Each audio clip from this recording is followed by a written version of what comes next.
Semua dedemit dari ujung kulon sampai wetan kumpul di sini, di rumah ini. Sebuah perusahaan memutuskan untuk memindahkan kantor operasionalnya ke sebuah rumah tua dekat pelabuhan. Awalnya semua terasa normal, sampai Wahyu mencium bau bangkai yang sangat menyengat. Bau itu berasal dari arah dapur. Namun anehnya, saat dicek bersama-sama, bau itu hilang begitu saja.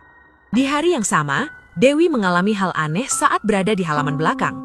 Kakinya tiba-tiba terasa panas, seperti dibakar. Namun saat orang lain mendekat, rasa itu langsung hilang. Mereka memutuskan bermalam di kantor karena hujan deras. Roy sedang duduk di luar ditemani oleh seseorang yang ia kira Kevin. Mereka berngobrol seperti biasa, tidak ada yang aneh. Setelah itu, Kevin masuk ke dalam kantor dan makan di dapur. Namun beberapa saat kemudian, kenyataan yang sebenarnya terungkap. Kevin ternyata masih berada di pelabuhan.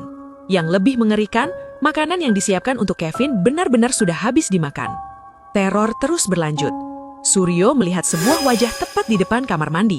Begitu jelas sampai ia terjatuh karena ketakutan.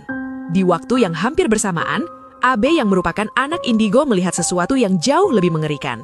Sosok tinggi hanya berdiri diam mengawasi mereka. Hari berikutnya, mereka terpaksa harus kembali lembur. Kantor tiba-tiba mati lampu, dan akhirnya mereka semua pun terpaksa berhenti bekerja. Dewi mulai mendengar suara gamelan mengalun pelan. Namun saat dicari, tidak ada satupun sumber suara. Dari kamar mandi, sebuah telur tiba-tiba menggelinding keluar. Saat dipecahkan, isinya bukan kuning telur, melainkan banyak kelabang. Namun dalam kepanikan itu, semua kelabang itu menghilang tanpa jejak. Teror semakin nyata. Marcel tiba-tiba tidak bisa bergerak. Di hadapannya, muncul sosok terbungkus kafan dikelilingi kelabang. Tubuh Marcel seperti diputar paksa oleh sesuatu yang tak terlihat. Dan tak lama, listrik pun menyala kembali. Teror seolah tidak berhenti. Tidak lama kemudian, telepon kantor berdering dari Tom. Namun tidak ada suara apapun yang terdengar. Dan di saat yang bersamaan, ia mendengar Aira sedang berteleponan dengan Tom dalam waktu bersamaan. Dan salah satunya berubah menjadi suara gerutuan tidak jelas, tidak manusiawi. Bahkan setelah telepon dimatikan, suara itu masih terdengar di telinga semua orang. Keesokan harinya, saat semua sedang bekerja, rambut Dewi tiba-tiba ditarik. Namun tidak ada siapa-siapa di sekitarnya. Saat ia mengalihkan pandangannya, ia melihatnya. Sosok itu bergerak tidak wajar, perlahan mendekat, lalu membuka mulutnya lebar. Setelah itu, Dewi kerasukan. Ia bernyanyi lagu klasik, lalu berteriak tanpa henti. Dan semuanya menjadi gelap.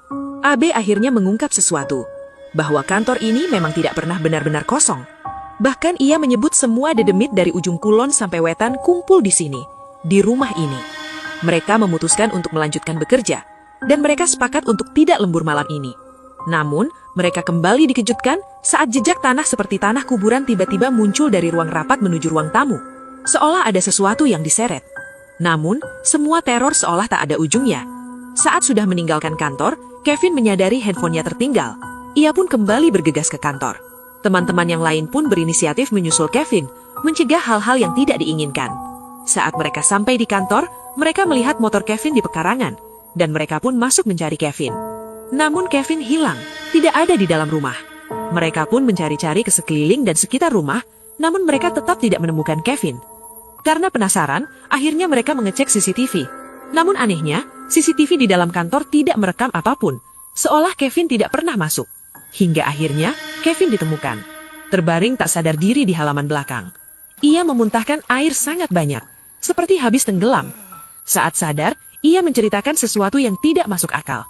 Ia diseret oleh sesuatu yang tak terlihat, dibawa ke sebuah kolam yang bahkan tidak ada di lokasi itu. Ia hampir tenggelam. Lalu muncul sosok berjubah hitam dengan lidah panjang yang melilit lehernya. Dan di saat itu, seekor ular putih tiba-tiba muncul dan menyelamatkannya. Akhirnya, semua mulai terungkap. Halaman belakang kantor itu dulunya adalah kolam, yang kemudian ditimbun, dan di bawahnya ditemukan banyak tulang belulang manusia. Rumah itu pernah menjadi lokasi praktek ilmu hitam, tempat di mana sesuatu dipanggil, dan tidak pernah benar-benar pergi.